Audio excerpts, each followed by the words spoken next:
मंसूर साहब, Donald Trump के गुज़श्ता जितने भी जंग के दौरान बयानात रहे, सुबह में कुछ बयानात और शाम में कुछ होते थे, वो यू टर्न बहुत तेज़ी से लेते थे। लेकिन अब इस मुआहिदे के हवाले से डोनाल्ड ट्रंप क्या वाकई कायम रह सकेंगे? जैसे डॉक्टर शाजिया कह रही हैं कि वो कुछ अरसा कायम रहना चाहते हैं, क्या वो वाकई कायम रह सकेंगे? क्योंकि इसराइल के जो मामलात साथ साथ चल रहे हैं, वो लग नहीं रहा कि डोनाल्ड ट्रंप अपने मुआहिदे पर ज़्यादा देर कायम रह सकेंगे।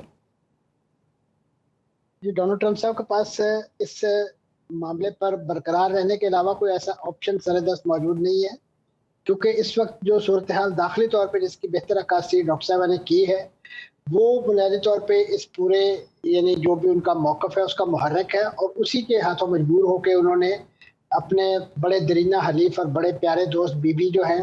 उनको ना सिर्फ शटअप कॉल खुद दी है, टेलीफोन पे उनके साथ लान तान की है, बल्कि उन्होंने अपने जो नायब सदर हैं उनकी भी ड्यूटी लगाई है कि वो भी इनकी गोशुमारी करें और इनको इनका हकीकी चेहरा और आईना दिखाएं इनको, ताकि उन्हें अंदाज़ा हो सके कि जिस बिना पर वो अकड़ते हैं, जिस बिना पर वो सारी जारहियत का इर्तिकाब करते हैं, उसकी वजह से वो तो दुनिया में बदनाम हो ही रहे हैं। खुद अमेरिका के लिए इस वक्त जो बड़े पैमाने पे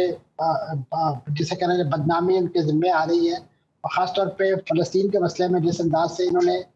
इसराइल की जारहियत का साथ दिया और वहाँ पे जो तबाही और बर्बादी पे बिल्कुल जिसे कहना है जब जान दो कालब होकर ये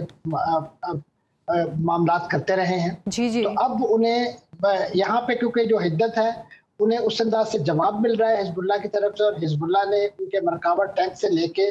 उनके जितने भी इंफ्रास्ट्रक्चर है उसको निशाने पे रखा है। जी बिल्कुल। और उनका भी रिसेंटली एक कर्नल भी इस पूरी कार्रवाई के दौरान जो है वो काम आया है। तो ऐसे मौके पे यकीनन उनके लिए बड़ा मुश्किल है, क्योंकि वहाँ वो आदी थे फ़लस्तीन के अंदर एक तरफा तौर पे सारे मामलात करने पे। यहाँ पे उन्हें एक जवाब मिल रहा है, और जवाब भी ऐसा करारा जवाब मिल रहा है कि जिसके नतीजे में डेड बॉडी जो है वो खुद इसराइल पे पहुंच रही है, और यही वजह है कि वहाँ पे इसराइल अंदर भी मुख्तलिफ आ रहा है। अगरचे इस वक्त नेतन्याहू जिस तरीके से बुरे तरीके से अपने जो यहूदी आबादकार नुमाइंदे उनके वज़रा वजारत जो काबीना में शामिल है स्मोट्रिच और बेन गवीर, उनके हाथों बिल्कुल जरखमाल बने हुए हैं। उन्होंने उनमें से जो उनके जो कौमी सलामती के वजीर हैं बेन गवीर साहब, उन्होंने तो ये मुतालबा किया कि लबनान को जो है वो आग लगा देनी चाहिए, उसके तूलो अर्ज में आग लगा देनी चाहिए और उसे नजर आतिश कर देना चाहिए। ये बिल्कुल उसी नौइयत के जिसे कहना चाहिए मायूसी पर मबनी बयानात है कि जब कुछ बन नहीं पड़ता तो सब कुछ जला दिया जाए, सब कुछ खत्म कर दिया जाए। बिल्कुल। और डोनाल्ड ये फलसफा बुनियादी तौर पर उन्होंने डोनाल्ड ट्रंप साहब से उधार लिया है, क्योंकि वो भी इसी नौइयत की बातें करते थे अपने ट्वीट्स में। कभी वो ईरान की तारीख मिटाने के दरपे होते थे, कभी वो उनकी क़यादत को आप इससे इस बात से अंदाजा लगाइए कि उन्होंने एक लीडरशिप को शहीद करना था, रहबर आला को शहीद करना था, तो उन्हें जिस अंदाज से टारगेट करके पूरी की पूरी इमारत उड़ा दी। तो अब किस मुंह से डोनाल्ड ट्रंप साहब जो है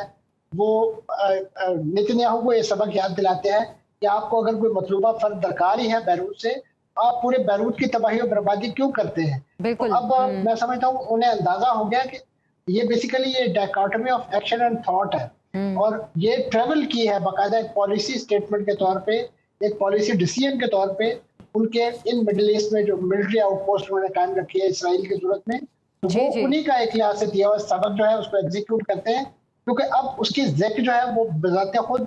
ना सिर्फ डोनाल्ड ट्रंप साहब के अपने सियासी मुस्तक़बिल पर आ रही है, बल्कि उनके मुल्क के यानी जो ओवरऑल इकोनॉमिक सिनेरियो है, बिल्कुल एक प्रेशर है जो कि इस वक्त अमरीकी हुकूमत पर है, जिसकी वजह से वो ये फैसला करने पर मजबूर हुए हैं मुज़ाकरात के हवाले से। जैसे डॉक्टर शाजिया भी बात कर रही हैं विटकॉफ की मौजूदगी के हवाले से, और जितनी सीरियस ये चीज़ है, जितना सीरियस ये मैटर है, विटकॉफ की मौजूदगी इसको उतना सीरियस बना नहीं रही है, तो ईरान फिर इसमें कैसे अपनी सीरियसनेस शो करेगा? देखिए जी, विटकॉफ वही शख्सियत है जिन्होंने इससे पहले होने वाले जो जौहरी इशू पर मुज़ाकरात थे उसमें भी अमेरिका बहादुर की नुमाइंदगी की थी, और उनके साथ जो दामाद खुसूसी हैं वो भी शरीक थे। इन दोनों का जो तखस्सुस है वो यकीनन एक रियल एस्टेट एजेंट के तौर पे तो बहुत ज़्यादा है, और विटकॉफ साहब का तो एक ख़ास जो पहलू जिसकी वजह से वो डोनाल्ड ट्रंप साहब के बड़े करीब समझे जाते हैं, ये मुख्तलिफ जो दुनिया के हिस्सों में जो गोल्फ कोर्ट्स हैं, जो गोल्फ मैदान हैं, उनको डेवलप करने में बड़ी महारत रखते हैं, और इनका असल मुद्दा और मकसूद यही होता है कि जहाँ भी इनको इस नौइयत की कोई ऑफिशियल असाइनमेंट दी जाती है, या वहाँ पे अपना जो एक साइट ऑफिस जो है वो भी साथ खोल लेते हैं। जिस तरीके से इन्होंने गजा के मामले में जब इनको इसी नौयत की कोई जिम्मेदारी दी गई, चाहे वो जैरेड कुशनर थे, तो उन्होंने भी एक जो वाटर फ्रंट को डेवलप करने की बातें शुरू कर दी, वहाँ पे बड़े गोल्फ के मैदान, और इसी तरीके से शाम में भी जब इनको को टास्क दिया गया तो वहाँ पे भी इसी नौयत के इनकी असाइनमेंट्स और मिशन स्टेटमेंट जो है वो थी। बुनियादी तौर पे तो अब देखना ये है ना कि जो एक न्यूक्स के बारे में अगर इस MOU की रोशनी में आगाज होना है, तो इससे पहले मरहले में भी यही दोनों शख्सियात अमेरिका की नुमाइंदगी कर रहे थे। और आपको याद होगा कि जब उस वक्त भी ईरान ने मुतालबा यही किया था कि वो मुतालबात तुर्की में, वो मुज़ाकरात तुर्की में करने के बजाय, अंकारा में करने के बजाय जो है वो उन्होंने उसे ओमान में मुंतकिल करने की बात की थी, क्योंकि वो नहीं चाहते थे कि खास तौर पर जो 5 राउंड वहाँ पे मुज़ाकरात के हो चुके थे, वो चाहते थे कि वहीं से आगे आगाज किया जाए, बजाय ये कि तुर्की में एक नई दोबारा से चीज़ों को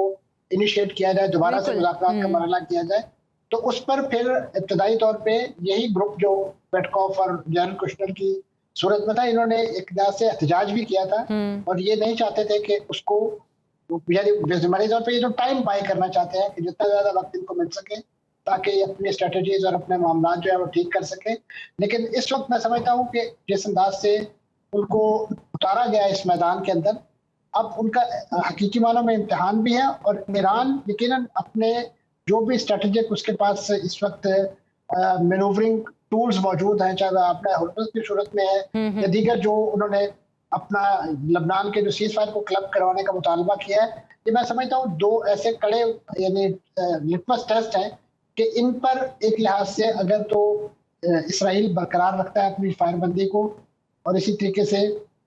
जो इनके जो मुज़ाकरात के अंदर ये जो अमरीकी मुज़ाकरातकार है, इनकी जो सीरियसनेस है वो भी इस बात का तकाजा, इस बात का तयन करेगी कि किस अंदाज से मुतालबात आगे बढ़ने हैं, ये मुज़ाकरात आगे बढ़ने हैं। और उसी की रोशनी में यकीनन इसके जब मुज़ाकरात आगाज होंगे तो आपको उस वक्त अंदाजा होगा कि इसमें कितने मुश्किल किस्म के इश्यूज मौजूद हैं। उसमें कभी ये मॉरिटोरियम पर आपस में इनके सीन फंसेंगे कि जी बिल्कुल, मुज़ाकरात का ऊंट किस करवट बैठेगा, यकीनन इस पर सबकी नजरें भी हैं।